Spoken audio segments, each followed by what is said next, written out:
If your clients, customers can rely on you for honest feedback and honest interaction, and you're doing it with passion and enthusiasm, I think it's hard not to be successful. I've met with several potential customers, and they'll say, well, we want to do this. And in my head, I go, well, that's going to be expensive, and they want to do it. That's great. And I go, no, that's not going to work for you. I would suggest you not do that. Well, why not? Well, here's why you shouldn't do it. You want to just keep helping other people. So to me, that's what's happened in my life. And I'm sure every entrepreneur has their own story to tell. But even today, if I meet with a potential client and they want us to do something that I don't think is in their best interest, I'll let them know. Welcome to A Founder's Life. I'm your host, Leo Gestetner. On this show, we dive into the real stories behind the highs and lows of entrepreneurship and how we pursue a more balanced and meaningful life along the way. This podcast is sponsored by Thanks, helping founders like us scale with reliable remote talent. Email founders@thanks.com, that's THANKZ.com, with the subject line A Founder's Life, and you'll receive $1,000 off your first month. Now, I'm excited today to be joined by Stephen Muro. Stephen, would you like to introduce yourself to the guests? Hi, I'm Stephen, and I'm a founder and president of a marketing agency called Fusion. Excellent. What I'd love to hear is both your journey that brought you to where you are today, and then a little more about your agency, how you're helping clients. Sure. Well, my background is steeped in consumer products. I worked for L'Oréal, a division of L'Oréal, a division of Procter, and I worked basically in health and beauty. That was the arena I was in. And then there was lots of consolidation going on.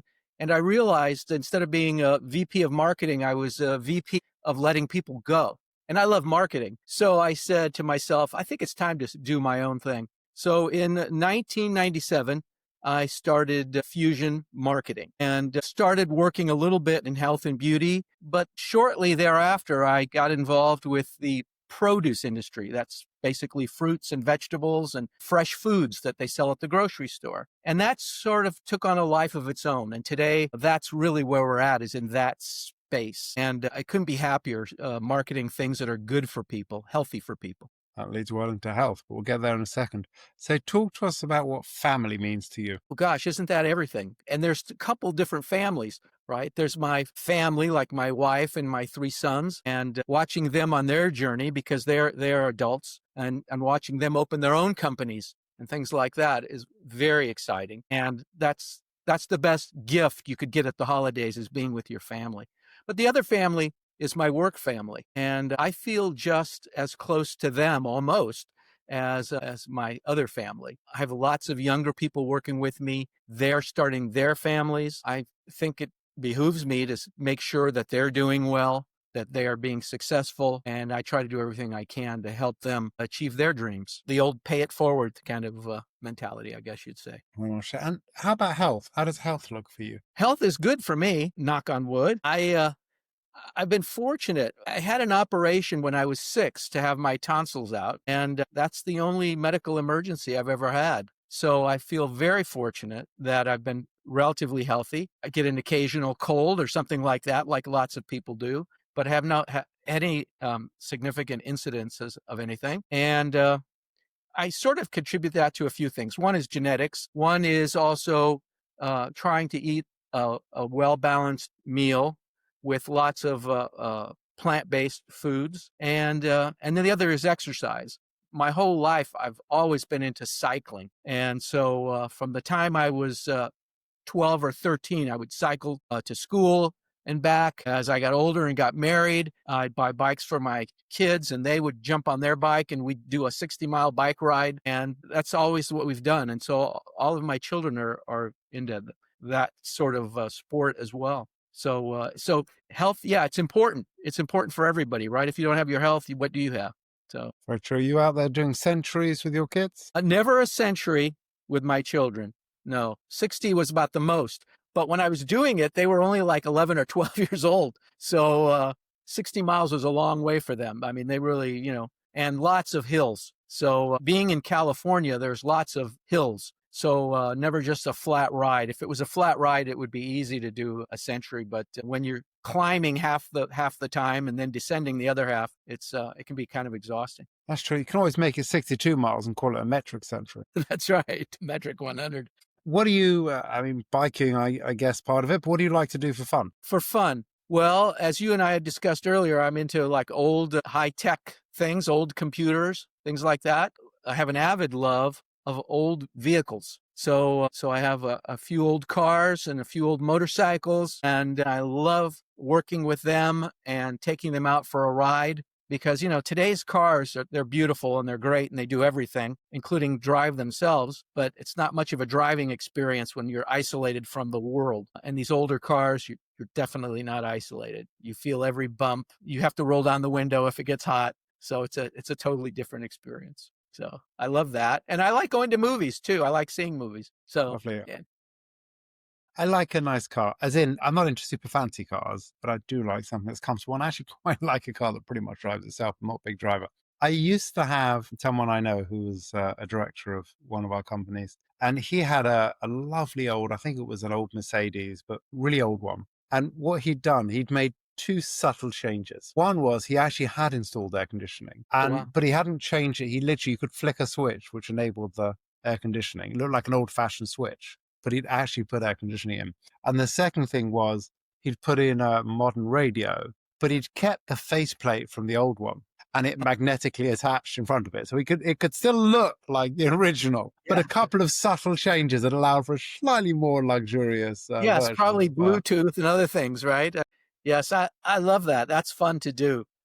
I've had lots of cars over the time. I mean, I've had cars that you might know, but maybe other people wouldn't, which like I just sold recently my Citroen DS 23, which is a French car that is just magnificent. And if you live in Europe, they're great to have because there's so many mechanics.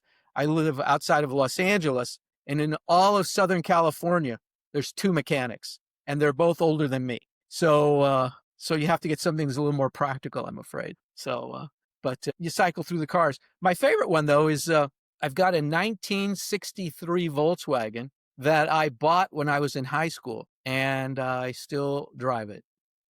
So that makes me happy. I always used to hear older guys when I was a young man say, I wish I had my first car. Well, I do. Well, you're almost a hoarder, but of not small things. I mean, it's your first computer, your first car. That's what my It's wife impressive. says. Fortunately, they're just not strewn all over the place. There's a little place for each one, but it's fun. And how does a balanced life look? Well, for me, it's always working and always being at home and always traveling. And what do I mean by that? I know so many people, they get to a certain age and they go, well, it's time to retire. And I always say, well, what are you going to do? I'm going to do all the things I never got a chance to do. And well, what's that? Well, I'm thinking about it. And to me, that just is not very appealing. So I continue to work in my company. I don't work every single day, but I do work. I still oversee the team. And then I spend more time with my wife, who's recently retired, and I get to travel more. We love to travel. So every year we're doing several trips. So it's being able to do all the things I wish I could have done in my 20s and 30s, but now I can actually do them. And I know exactly what they all are. The various trips outside the country, a few trips inside the country, spending more time with friends and parties and socializing. That's important for me and my wife. And so that's sort of what a balanced life looks like to me. You do some exercise, you do all of those things, basically. It's trying to do as much as I can while I can. I always say, we have an expression in my family, do it before your wheels fall off. And I've known people that I've said to them exactly that, do it before your wheels fall off. And in one case in particular, the person said, oh, I'll wait. And then when it came time to actually retire, just didn't work out at all. And she's passed on. No regrets is the opportunity. Definitely. And what has been a pivotal moment in your life? Oh, gosh, a pivotal moment. Well, I guess when I my whole life, I'd always thought, I want to start a company. But I could never figure out what it was, because when I was younger, I was always thinking, like, what new product could I invent? Well, I'm not much of an inventor, but I suddenly realized that as much as I love doing marketing, there were industries where marketing just wasn't really in play very much. And I loved research.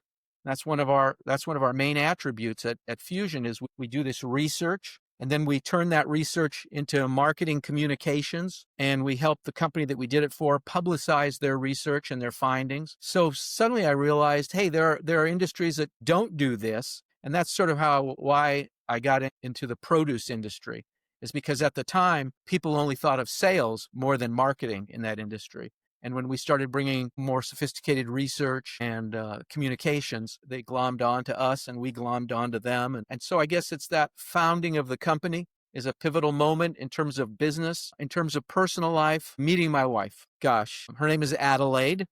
And Adelaide is amazing. When I first met her, I said something to her and I don't even remember what I said. And she looked at me and she said, "Hey, please don't say that to me again. And here's why." And she explained to me why she didn't want me to say that to her again. And I was so used to going on these dates and people would say, "Well, I'm mad at you, Stephen." Why? Well, if you don't know, then I'm not going to tell you. So I could never figure that out. Well, if you're not going to tell me, how am I going to learn? So the relationship with Adelaide has always been very straightforward. And I appreciate that dimension of her very much. What's one piece of advice that you would give to an aspiring entrepreneur? Have a passion, have enthusiasm. I think if you're enthusiastic about what you're doing, you will just keep going at it. I remember when I first started the company, I started it out of my house. And we had this little loft area, and I would go to work early in the morning, and then we would take the kids to school. See you later. Come back home, go back to work, then go pick up the kids, eat dinner with the family, and then go back to work again. Not because I had to, because I was passionate about what I was doing. I was so enthusiastic. And if you're enthusiastic and love what you do, you'll be successful. You just need to keep at it. I think a lot of people say, "Oh, I should start a company because I can make a lot of money." That's not the right position to take. The money will come if you're doing all the right things. I've met with several potential customers, and they'll say, "Well, we want to do this." And in my head, I go, "Well, that's going to be expensive," and they want to do it. That's great. And I go, "No, that's not going to work for you.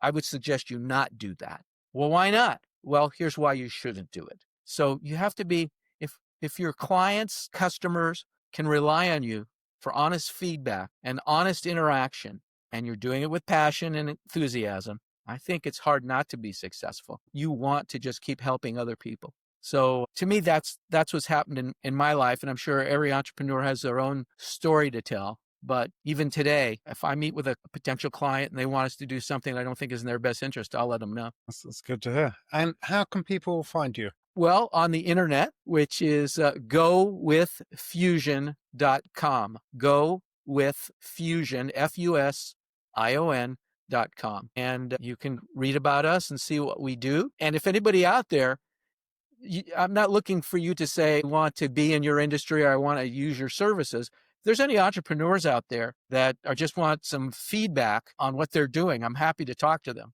I mean, I'm always happy to help people out and to try to get them going into their own business if that's what they're truly interested in. Well, thank you. And thank you for joining us today. Thank you for having me. It was really fun. And thank you for listening to today's episode. If you enjoyed the conversation, don't forget to subscribe to the channel, tell your friends, and leave a review.